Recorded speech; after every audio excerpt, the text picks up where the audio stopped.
আমাদের দেশের এখন ছেলেপেলেরা মুরব্বীদেরকে সম্মান করে না, সালাম কালাম দেয় না। আর যদি একটা মোটরসাইকেল পায় তাহলে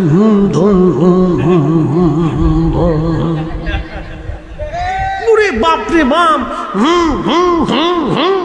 কয়েকদিন পরে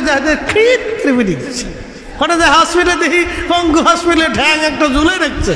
ঝুলে রাখছে কে রে? অ্যাক্সিডেন্ট করছে মোটরসাইকেলে। কথা কর না কেন? আপনি সারা সৌদি আরব ঘুরে দেখবেন একটা মোটরসাইকেল পাবেন না সহজে। কোন যুবকদের করা মোটরসাইকেল কিনতে দেয় না।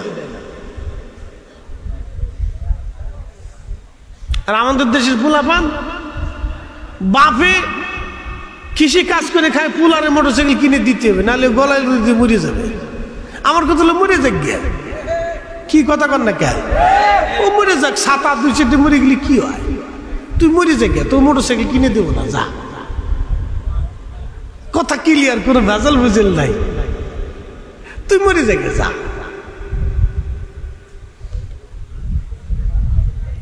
শোনেন, ছেলেরা মোটরসাইকেল পালিয়ে মুরব্বী উস্তাদ মাসায় কিচ্ছু চিনে না।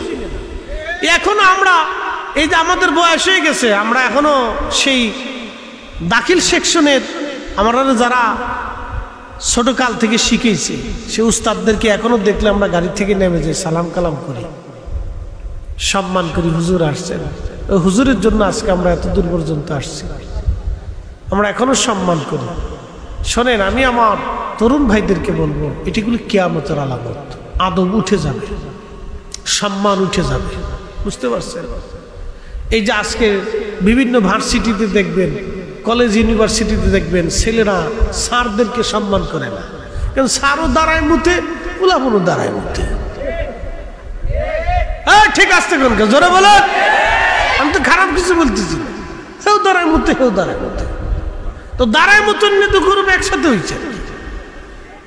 স্যারদেরও কিছু ভুল আছে, বাচ্চাদেরকে আদব শিখিত। প্রতিষ্ঠানগুলিতে সন্তানদেরকে, ছেলেদেরকে ছোট কাল থেকে শিখি উঠিত।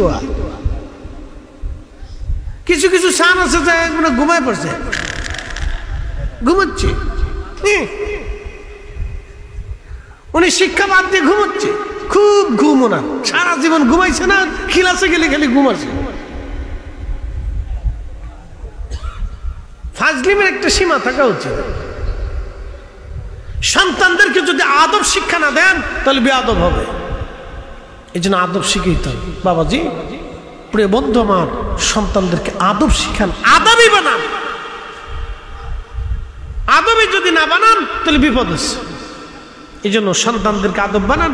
মোটরসাইকেল দেওয়ার দরকার নেই, মোবাইল দেওয়ার দরকার নেই, ওগুলি পড়ুন। তাকে লেখাপড়া শেখান, তার জীবনটাকে সুন্দর করে গঠন করার চেষ্টা করেন। আর ছোট্টকালে কোনো বাচ্চাকে মোবাইল দিবেন না। আমার এক মুসল্লি একদিন আমার কাছে কাঁদতেছে, হুজুর দোয়া করেন। কি দোয়া করবো? আমার ছেলেটা পাগল হয়ে গেছে। আল্লাহর কসম, আমার মসজিদে, ওই যে আমার ভাইটা গেছিল মসজিদে, তো আমি বের হয়ে আসতেছি জুমার নামাজ পড়ে, মাহফিল করতে আসলো, তো বের হয়ে আসতেছি, তো এক মুসল্লি এসে দাঁড়ায় বলতেছে, হুজুর একটু দোয়া করে।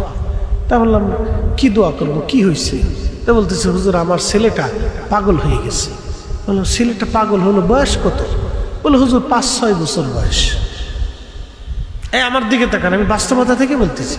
বলে, 5-6 বছরের বয়সের একটা বাচ্চা কিভাবে পাগল হলো? হুজুর ওর মা খালি মোবাইল দিত, গেম খেলতে খেলতে পাগল হয়ে গেছে। আমাকে তোমারও জুতা দিয়ে ভিড়াবো, তোমার বউরও জুতা দিয়ে ভিড়াবো।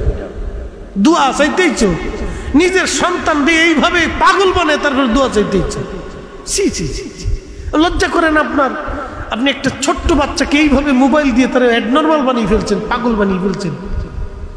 বাচ্চাদেরকে মোবাইল দিবেন না, গেম টিপতে দিবেন না, টিকটক দেখতে দিবেন না। ব্রেনের উপরে বিরাট আঘাত করে, ওটা অসুস্থ হয়ে পড়বে কয়েকদিন পরে। মনে থাকবে? আল্লাহ বুঝার তৌফিক দিক, সকলে বলে না আমি।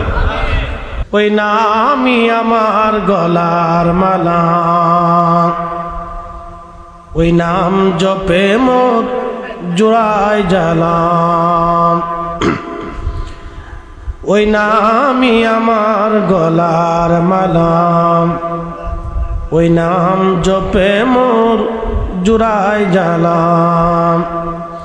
আমার সব ভুল হবে না পেলে ওই, আমার সব ভুল হবে না পেলে ওই চরণ তলে ঠাই।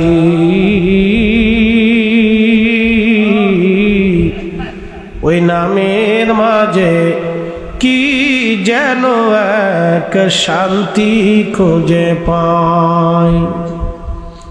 আমি বিভোর হই রসুল নামের দুরুদ পড়ে যাই।